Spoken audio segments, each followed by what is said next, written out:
Hey everyone, Ryan Lizzo, Alice News, and with me for our weekly noon on Mondays chat is Steve Schmidt of The Warning. Steve, obviously we haven't talked in a week and a lot's happened. We barely got to Elon and Trump last week.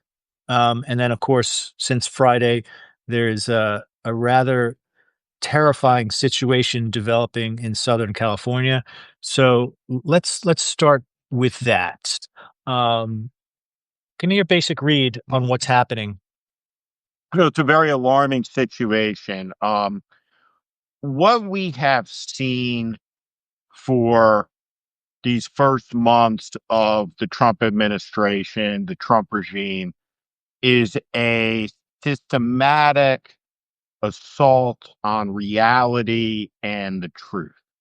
Meaning, if the red chair is red, Trump will say it's blue. His spokespeople will say it's blue. His media will say it's blue. People will point out and say, no, that chair is red. Others will come in and say, no, it's blue. And balance is arrived at when somebody in the media says, well, some people say the red chair is red, and other people say the red chair is blue. And so, what Donald Trump has talked about for many, many years, almost as a fetish, is a desire to assert state power and to use the maximum assertion of state power, which is the U.S. military.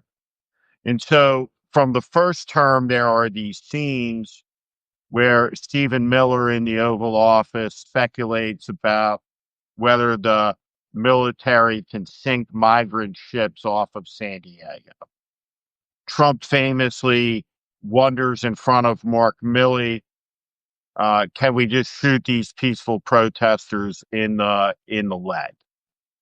And so over and over again during the campaign, Donald Trump intimated that he would look to, at the first instance, to assert his power, to deploy the military somewhere, anywhere, against the invasion that he talks about, as if Mexico had a Panzer brigade lined up on the border. So all of that this weekend came to pass. And so what you see is the bottom of the law enforcement barrel. Right? We've seen this for months now, wearing masks, no badges, no IDs, state thuggery. I think one of the most shameful and embarrassing parts of this, particularly for the FBI, is when you see an FBI agent with the FBI tag on the back of their body armor, kitted up like they're about to roll into Fallujah, whether it's a San Diego neighborhood. But at any rate, the ICE deportation process rolled in to Paramount, California, and they went there to provoke, to escalate. And they got exactly what Donald Trump has been salivating for, what he has been dreaming of. And so the images now are of Mexican flag waving rioters throwing bricks and rocks at the police. And on all sorts of social media, you have demands from the Democratic left that Gavin Newsom deploy the state police to protect the rioters. So it's all madness.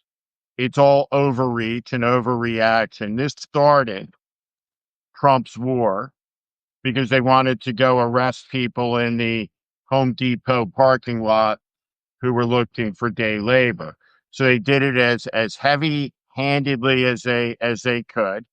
And I want to say to somebody who Lionel Elder says these are not rioters. If you're throwing a rock at a cop and lighting shit on fire, Lionel, you're a riot.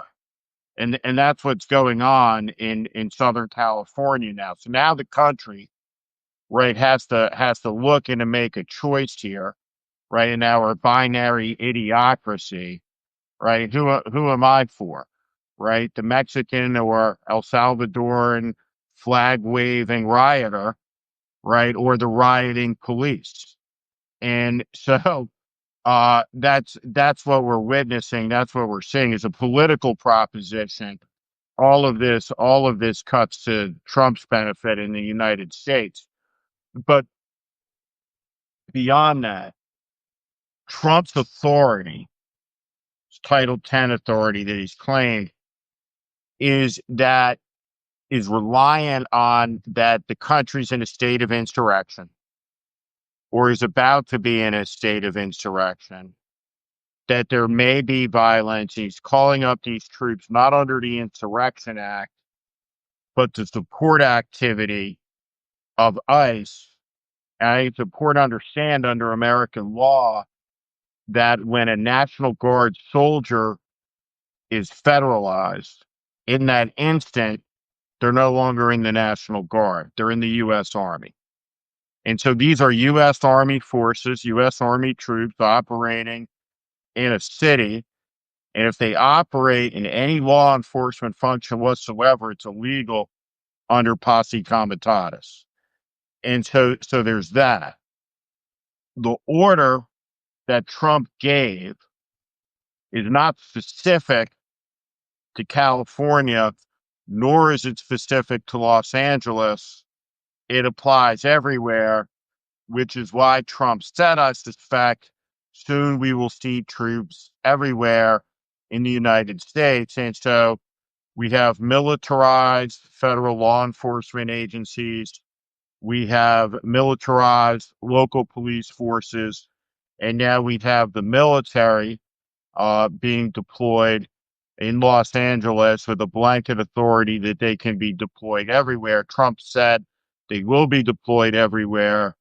And Pete Hegseth has talked about that the Marine Corps would be deployed out of 29 Palms, which is their California desert training base, into Los Angeles. The United States Marine Corps is not a policing force. The United States Marine Corps is the United States Marine Corps, and its objective is to close and destroy enemy forces in the United States. And so this is a very dangerous moment. This is an assertion of power that is unprecedented in the modern era. It's an usurpation. An usurpation, is that the right word? I say it. It's an usurping of states' rights, the authority of the governor. Last time you had a governor whose National Guard was in essence taken from them was in 1965 in Alabama when Lyndon Johnson federalized Alabama National Guard to make them protect the Black civil rights marchers, and this is hardly that. So, extraordinary situation unfolding. Totally extraordinary. And imagine if you had a Donald Trump-like character on as governor of California. Imagine what the response would be. You'd have two militarized forces essentially at war with each other if you had someone as governor or mayor as irresponsible as Trump is on the other side. So a couple of things about this. One, it's really, as you pointed out, Steve, it's really, really important to note the glee with which Trump and his top officials have greeted this development. As this is unfinished business from the first term. Every place where Trump wanted to push forward but was restrained by responsible adults in his first administration, he has replaced those responsible adults with people who are just blind loyalists. And he's pushing on those fronts full speed this time. Just a quick note, Steve, is my audio okay or is it messed up? Sounds good. Okay. And so they've been waiting for this moment. They knew it was coming, and I just think the thing that was struck me over the weekend is you had JD Vance come out and tweet and say this is an invasion, and trying to compare what's going on in Southern California to the arguments they're making in court on some of these other issues. You had obviously Stephen Miller, who on a lot of this stuff is to the right of Trump and everyone else in the administration. Audio is buzzing. People are telling me. All right, let me see if I can fix that, guys. Sorry about that. I'm going to take these out and see if it's better. We'll see if that's any. We'll see if that's any better, guys. Let me know in the comments. And I'll just get Steve to do a soliloquy in a second. Fix my audio. It's still bad. You had Stephen Miller talking about this as an insurrection and an invasion, and they haven't taken the next step here, Steve. The next step is to use the Insurrection Act. That's where this is headed. As bad as it is to federalize the National Guard against the wishes of the local, against the wishes of the governor, against the wishes, not better. All right, I'm going to fix it in a second. And so they put Newsom and local Democrats in a very difficult position because images on TV aren't great. But there's something even scarier if this escalates, and that is fully trying to use the military in a law enforcement role. And I'm going to fix the audio, Steve, but you talk for a second. Well, when you think about that, you really have to pause, right? Because there is no insurrection. There is no threat of invasion. There is no invasion. But let's face the language squarely as if there was. Right? Let's think about invasion in the sense of how I think about it, which is how I think Winston Churchill talked about it. Right? We will fight on the beaches, we'll fight in the hills and the cities, on the streets. And so if we were to be invaded, would you fight? I would fight. And if necessary, I would kill. And if necessary, I would die. But if your country is invaded, the president is saying the country is invaded, and it's being invaded, and those are the invaders, what does that give you license to do? What is this building towards? And so we know, anyone who's with us today, the only insurrection that any of us have ever seen is the one that was incited by Donald Trump on January 6, 2021, when there was an official governmental function, the certification of the election in the Congress, that is part of the process that leads to the inauguration of a new president. So we're being told in a free society that the insurrection that happened didn't. And now I suppose it's just gone from memory and history. What it was, what we're told, is a charge of patriots like Ashley Babbitt, a domestic terrorist, that terrorists were the cops who defended the Capitol.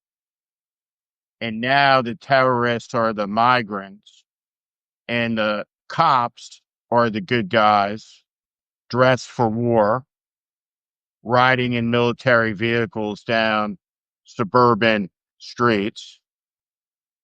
And this moment really requires, I think, an explanation of the American people, not political analysis, right? You don't have to be a rocket scientist to figure out how your average American's going to respond between the U.S. Army and the Mexican flag waving riot. Right? If we have a vote, right? I suppose we could do that. We could have a vote on Fox News at 8 p.m. Right? 75% of the country shoot them. Right? Then we can have the guy shoot them. Right? I guess we could live in that society. Trump's already there, and Trump's already there saying that. Right? And so restraint is called for, but also an articulation about what it looks like to live under some sort of martial law called for under a Reichstag fire of Trump's concoction that infringes on our liberty. So we're in quite a crisis. And by the way, the Insurrection Act would allow Donald Trump to militarize and appoint the Proud Boys as militia, as federal agents, to deputize them all, to armor them up and to send them out.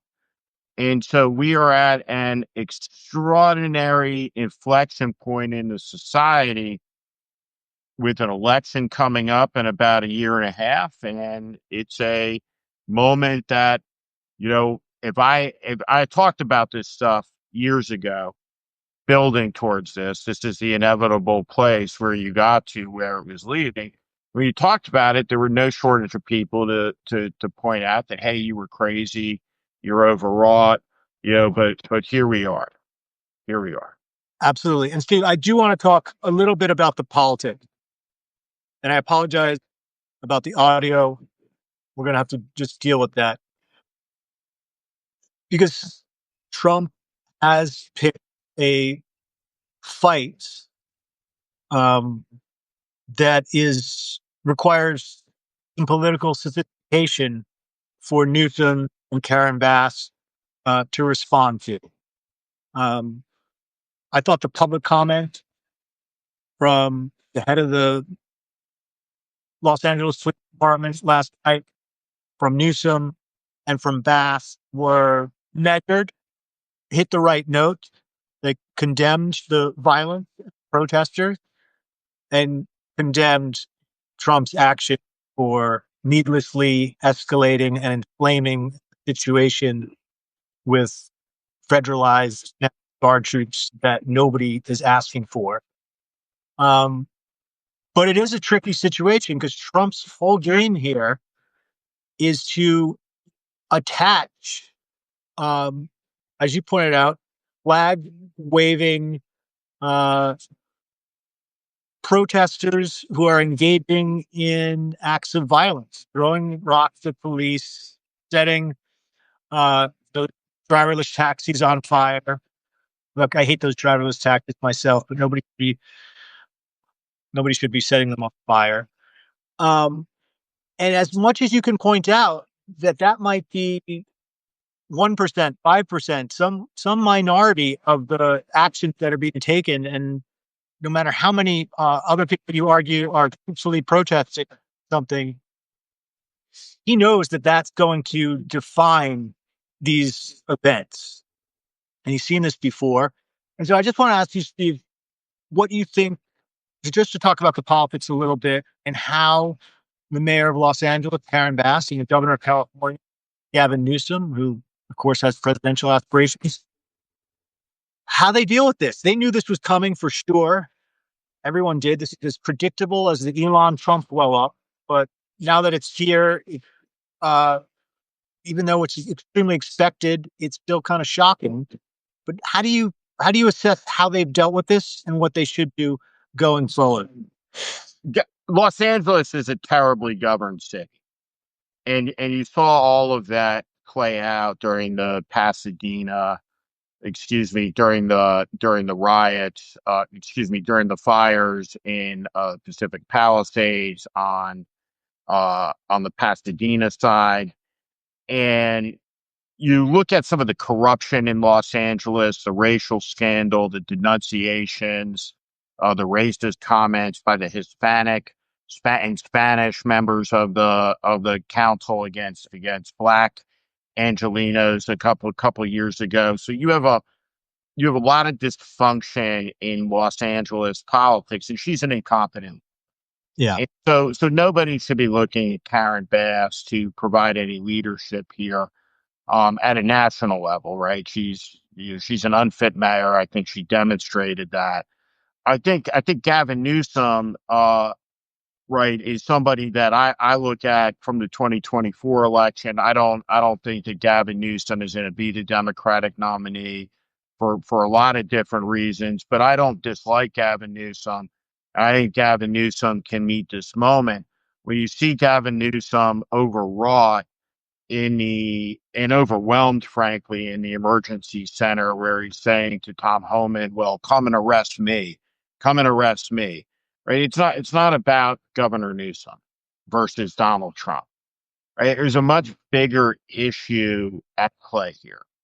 Right. And so the theater that we're seeing is in a sense propaganda.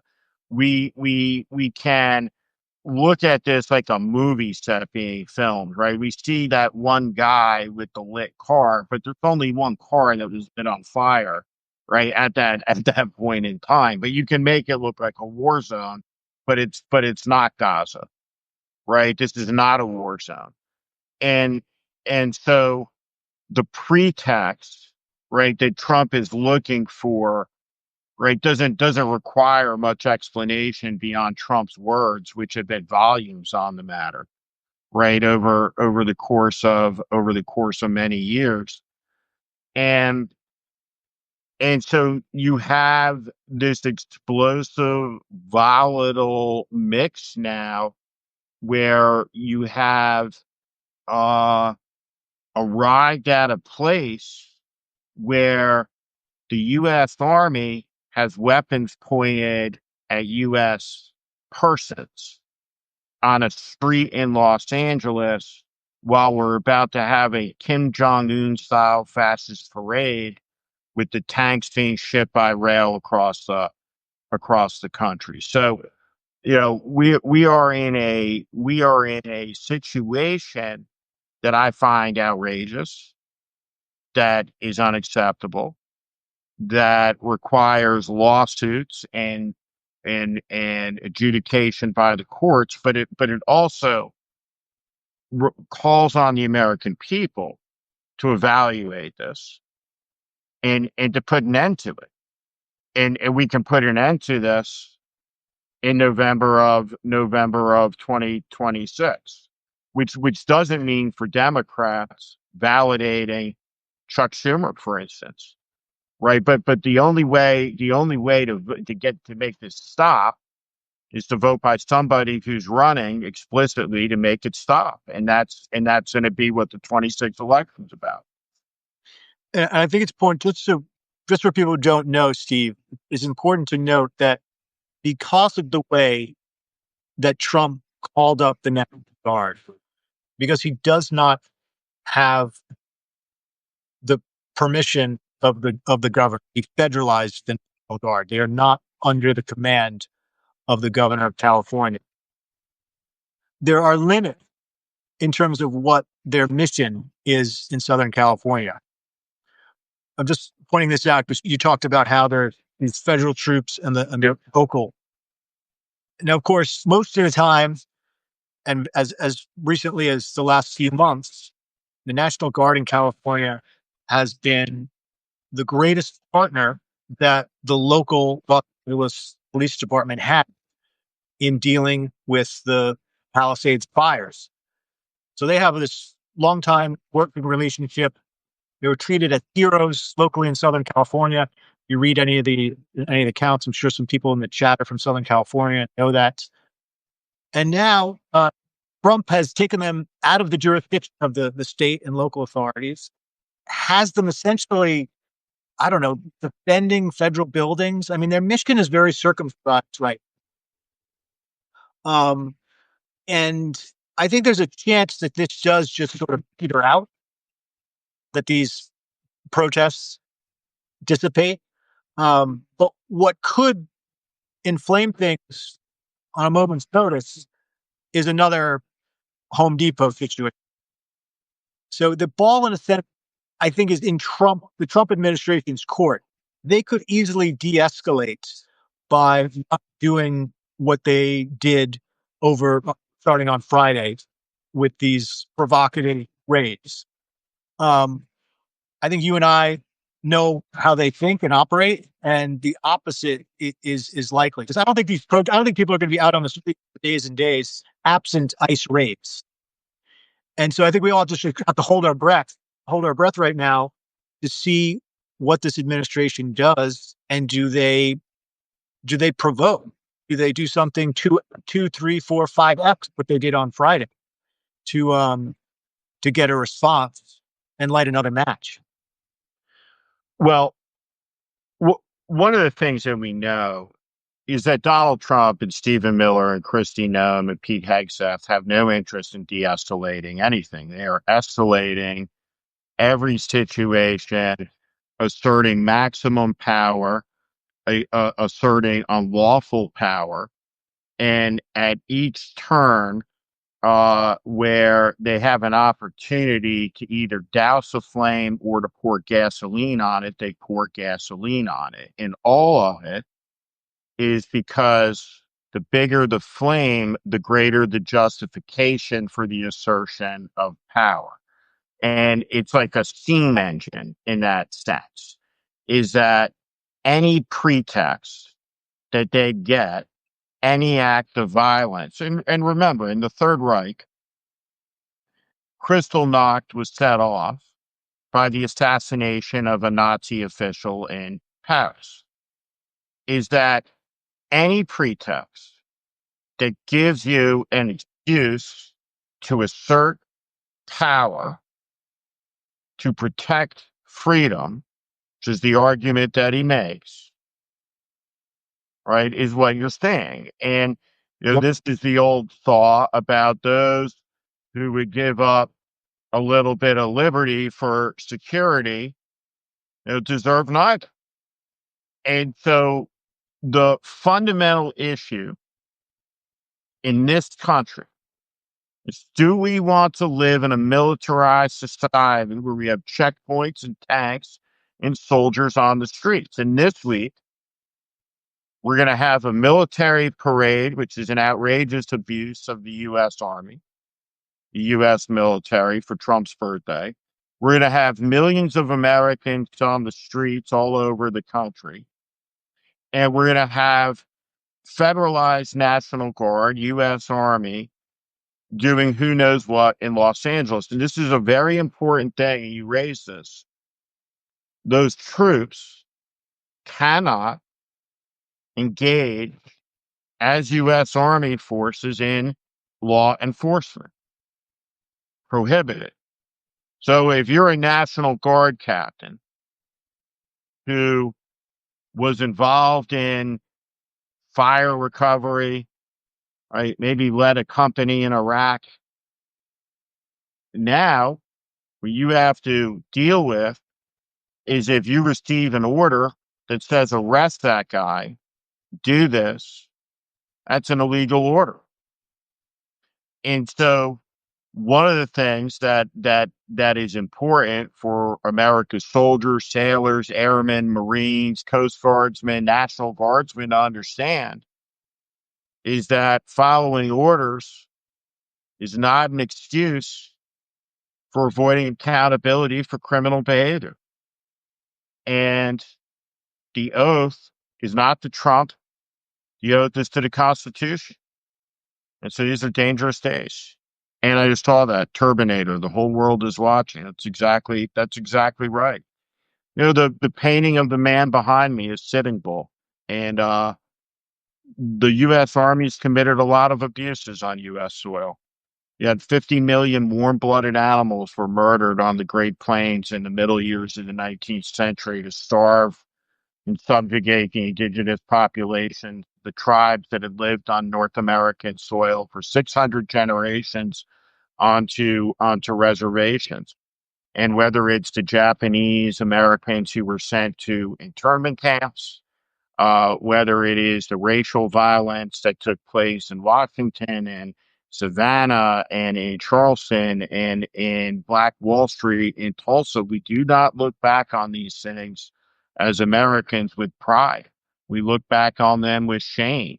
And we all grew up at a time where I think we believe that though there was wrong in the world and there were mistakes, that the era of great shame and injustice that would lead future generations to have to apologize for, that is occurring now in our time, on our watch.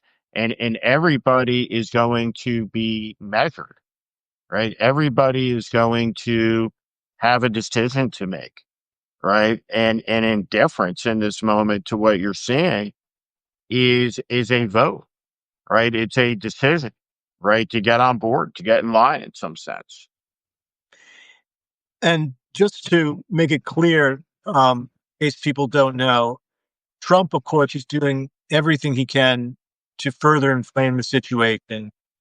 Just read a couple of his comments on his social 12 hours ago, all cap, bring in the troops. Follow that up with arrest the people in face masks now. He's not, of course, talking about the Gestapo-like ICE agents in face masks. He's talking about protesters. And then there's this deranged lie 20 minutes ago. It, we made a great decision in sending the National Guard to deal with the violent, instigated riots in California. If we had not done so, Los Angeles would have been completely obliterated. I'm not going to read the rest. It goes on with a bunch more bullshit.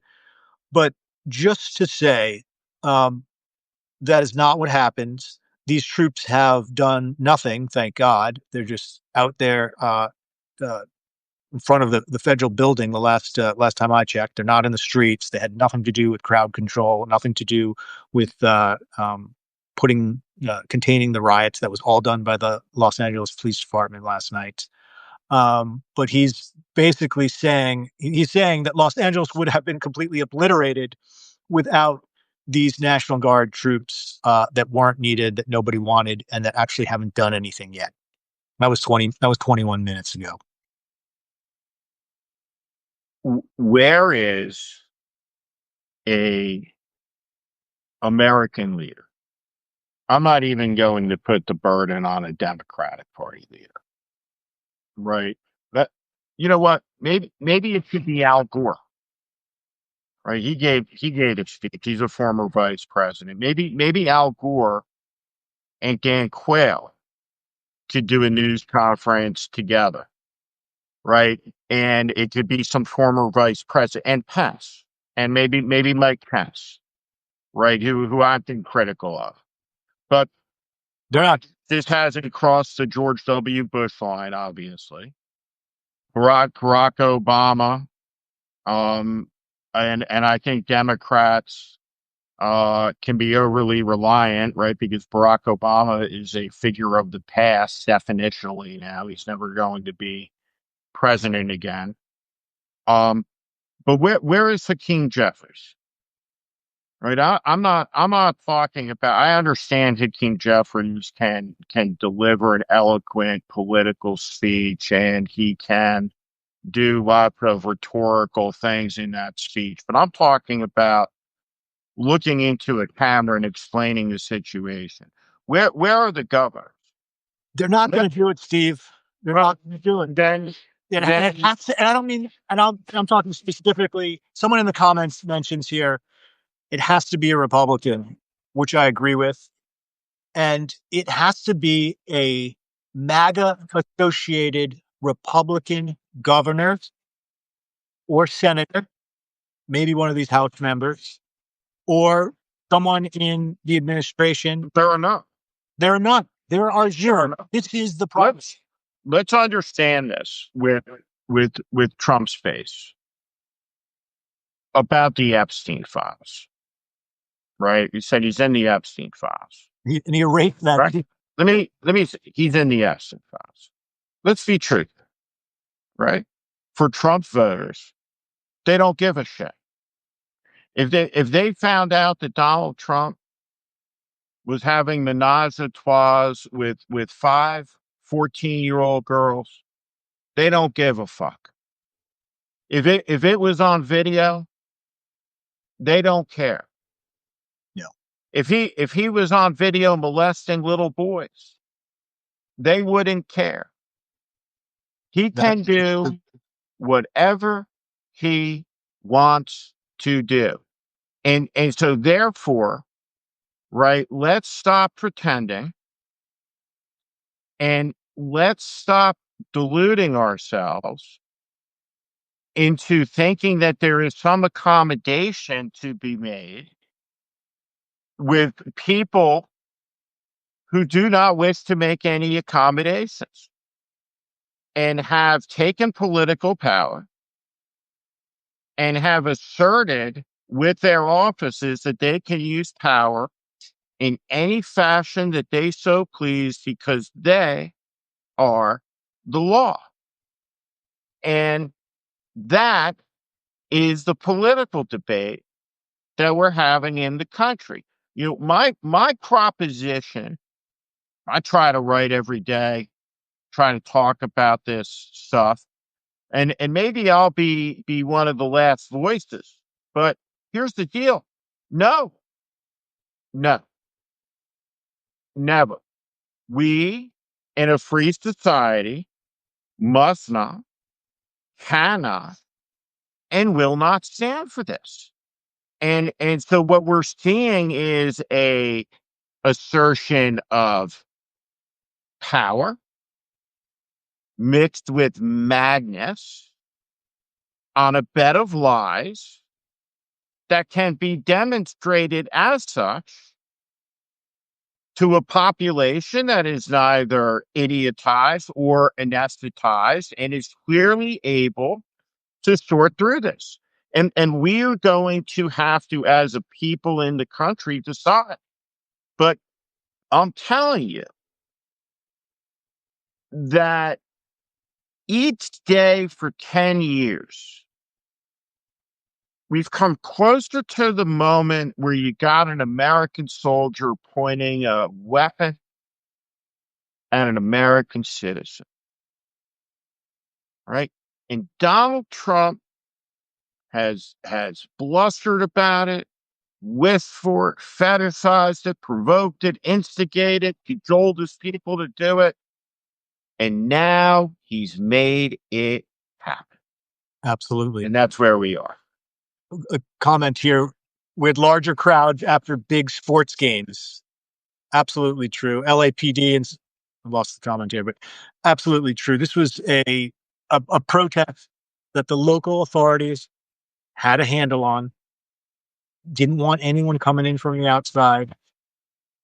And the entire administration, from the defense secretary, Stephen Miller, Kristi Noem, to the vice president, jumped on social media, exacerbated the situation, and it's heading in a very, very dangerous direction. And Trump is continuing to tweet about it. Now, Steve, one of the reasons they're so excited about this is because it changes the story from something we didn't get to talk to you last Monday when I last visited with you, and that is the blow up in the Musk-Trump relationship. Entirely predictable. Everyone knew this was going to happen. I have one big thought about this, which is I'm very frustrated with how this is covered. And I understand why it's covered this way, but it's covered as this WWE personal battle between these two personalities, right? Leader of the free world and the richest man in the world clashing. The way I see this is as a kind of descent into oligarchy in the United States, where the richest man in the world spends $300 million helping elect this illiberal, anti-democratic, wannabe authoritarian. We've seen that in Hungary. We've seen that in Putin's Russia. And we have an oligarch class now surrounding Trump. And Trump looks to them for their media boost on Twitter and elsewhere, in the case of Elon Musk, and to fund the campaigns. Musk, of course, was looking for 20 different policy initiatives. He was looking to defang the regulatory state going after his companies. He was looking for the EV tax credits to be extended, protecting all of his contracts. Seems like he didn't get everything he wanted, and we had this rupture in the relation. And I understand the humor of it all, the ridiculous back and forth between the two of them. At some level, it is an absolutely fascinating personal story.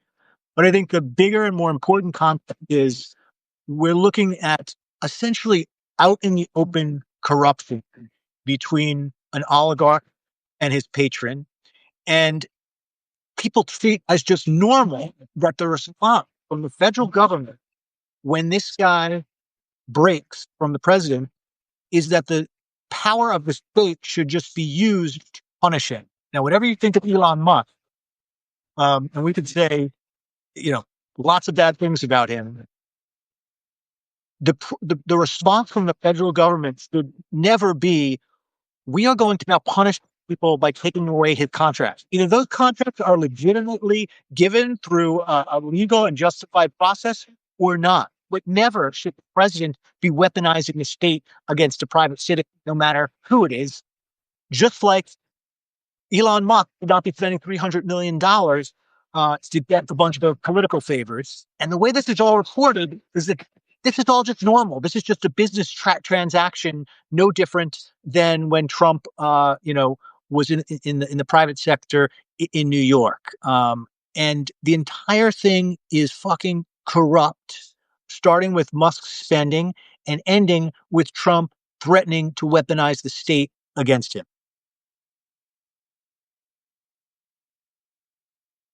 Yes.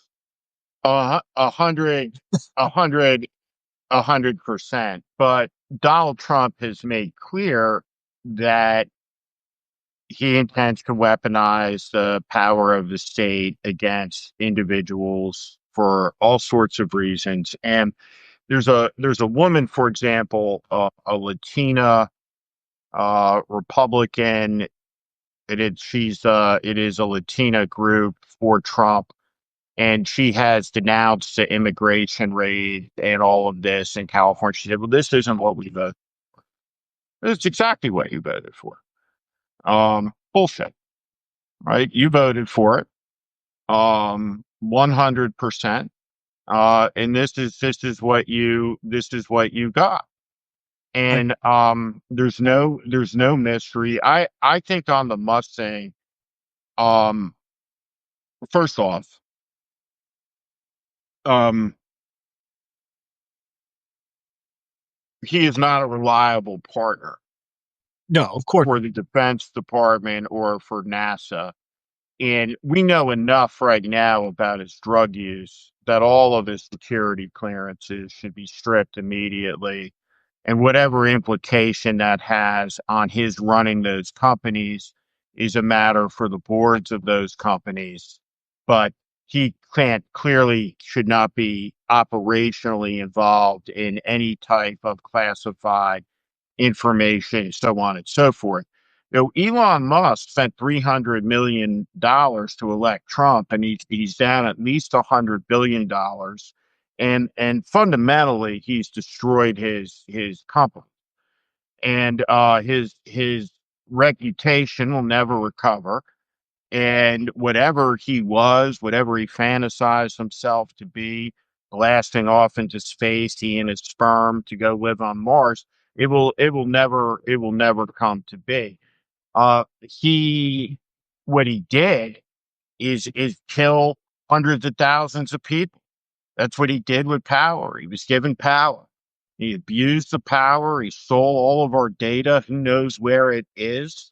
What he did with it. There needs to be an accounting on all of this. And the decade it will take to clean this up will include making sure that there's rules in place and laws passed to make sure that none of this can ever happen again. And if that doesn't happen, then we will have lost the country. We'll have lost the country to Donald Trump and to MAGA and a cohort of billionaires. I want to just follow up with what you're talking about here, because this stuff just always blows my mind. And you were talking about the leader of a group that supported Trump. And this woman, Ileana Garcia, she says, as the state senator who represents, she's retweeting a member of Congress's tweets condemning the raids, not in Southern California, but in South Florida, where they're going after, where Cuban Americans are unhappy. And this other person says, this is not what we voted for. This is Ileana Garcia, who is a prominent GOP Latina supporter of Trump. This is not what we voted for.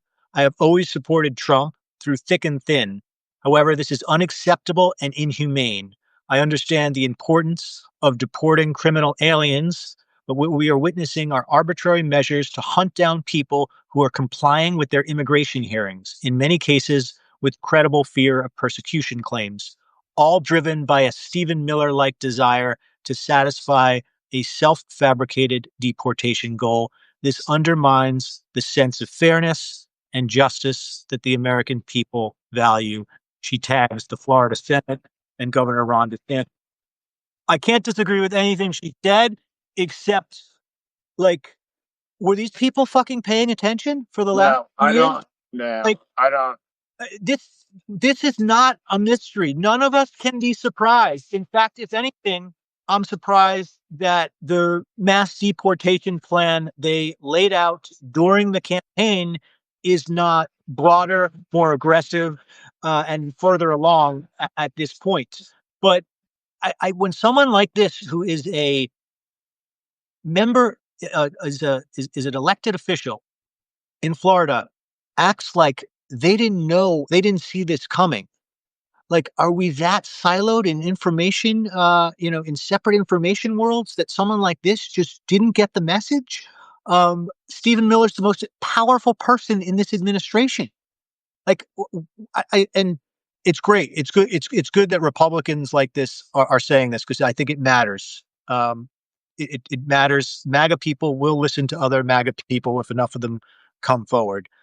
But this is just, you have to be just blindly and willingly ignorant to be surprised by any of this, Steve.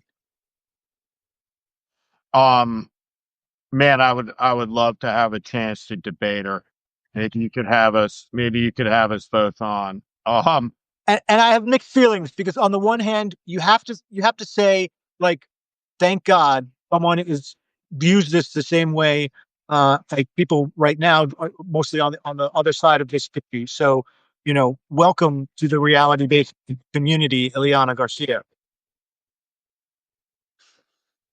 Ileana Garcia, you did this. You made this happen. You're not some plumber, right? Some working class woman, right, out there raising kids, doing two jobs, right?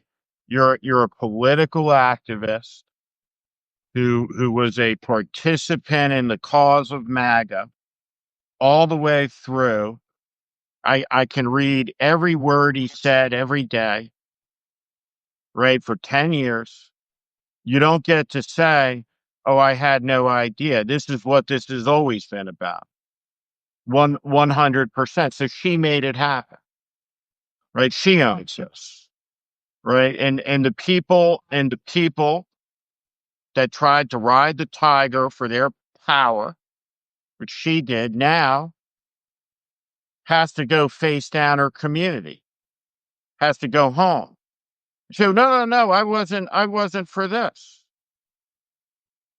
That's exactly what she was for. And and so and so now it's wake up time in the United States of America. Right? I mean, the dumbest fucking thing. And she was hailed as a genius for saying it was Salida Zato. It was some sort of insight. It explains perfectly the corruption and the idiocy of the national media. Right? Question of some people took Trump, right, literally, while others just took him seriously. Some took him literally, but not seriously, and others took him seriously, but not literally. Right? As if this was a choice. How about taking the most powerful guy in the world who's running for president, but literally and seriously? Because the one thing about Donald Trump is he's never going to be able to say, and no one will ever be able to say, he's ever done anything he didn't tell you he was going to do in advance. Right. So there's that old Dorothy Thompson quote about right. People never realize they're dictator in advance. Right. Well, here we are. Not Here we true. are. Here we are. So I'm good. And the question I would have for her is, does she still support him? And the answer to that question, of course, is yes. He's just misunderstood. Stephen Miller doesn't mean it, right? Bullshit. And it's a classic case of, oh, I only thought he was going to do this to other people. I'm a Cuban American. Trump supports my people, my district. So I'm somehow protected from this. And a lack of solidarity with the people who were targeted. The same thing we saw in the New York Times piece a couple of weeks ago with, I don't know if you followed the case, but a woman named Carol in a rural town in the Midwest. Carol's an undocumented immigrant, or she over, I believe she was an undocumented immigrant, but she was a local waitress that everyone in the town loved. And then they arrested her and they put her in jail. This is an 80% Trump area. And everyone came out and said, we want Carol out of jail. We love Carol. Carol's the waitress down the street. This is not what we voted for. And I don't have a lot of sympathy for those people, because this is exactly what Trump said he would do. There were no exceptions. He said he wanted every undocumented immigrant out of the country. He didn't say just criminals. He didn't say just people who look bad on TV. He didn't say just people in blue cities. He said he wanted every single one. Um, if people want to read a story about this, I wrote about this extensively in the first Trump term with a focus on a dairy in Iowa. This dairy happens to be owned by the family of a guy named Devin Nunes, who's now the CEO of Trump's media company.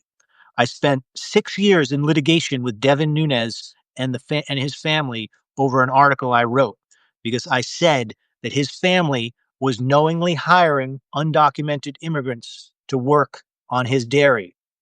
You know what? We know what happened, Steve. After 6 years of a defamation case with his family, we had a former ICE agent, a hard-ass former ICE agent, gather all the information we got through discovery, and he wrote a report. And in that report, which you can find at telus.news, you can find this on my Substack. He said that Devin Nunes' parents' dairy had essentially been a criminal enterprise since 2006, that their first employee was an undocumented immigrant, and that their last employee that we had information about as recently as I believe it was 2020 was an undocumented immigrant. And the purpose of writing about that years ago was to say, this is an 80% district in Iowa for Trump. And if he comes in and actually does what he says he's going to do, which is get rid of every undocumented immigrant in the country, it is going to devastate the agricultural economy. And as an example of this, just look at Devin Nunes' parents' dairy.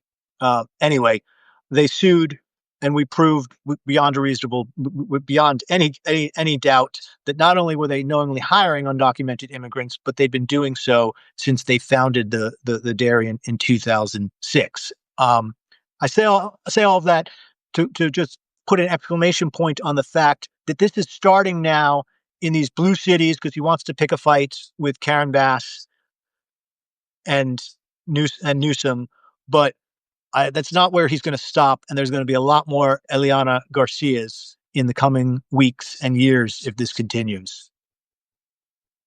And you got to go, Steve, because I got to get you on your call at 1:00, or Lisa will be mad at me. So, final thoughts. And you got to take yourself off mute because yeah. Go I ahead. would just Final say thoughts. that I would just say that we're upon an incredible moment where the malice has been turned loose, and I don't know what the count is, right? And so I don't believe a single number that Trump asserts about anything ever. So I'll stipulate to the number that you tell me is the illegal population in the United States, right? That's like a real estimate between, X and Y. And so from that, since Trump has been in here, right, this term, how many people have they rounded up? And so this was what was involved, right? This is at the end of the day. And I'm trying to sit here objectively. And the And number is just 11 million. 11 million. 11 million is the number you usually include. 11 million people. And I'm just trying to sit here objectively and say that, okay, Trump said he's going to go do it, or he's going to deport 11 million people, 12 million people. They've rounded up a couple thousand so far, 20, whatever the number is, right? And this is what this everything in Los Angeles, this was about going to the Home Depot and Paramount, right? This is what we're witnessing, the mobilization of the National Guard and its federalization. This is all required, right, as a result of the Christy Nome and Tom Homan plan to go to the Home Depot, right? I mean, it's the incompetence is staggering, right? But it's purposeful, right? Because the purpose is escalation. Yep. But what does the country look like trying to deport 15 million people, 12 million people at this pace? And so what you have is you have between today and at a maximum November of 26, we have a Democratic House of Representatives that shuts off the funding for all of this, right? And can run completely against this. But honestly, this is we don't have a big enough army in the United States, right? To deploy everyone who's going to need to be deployed.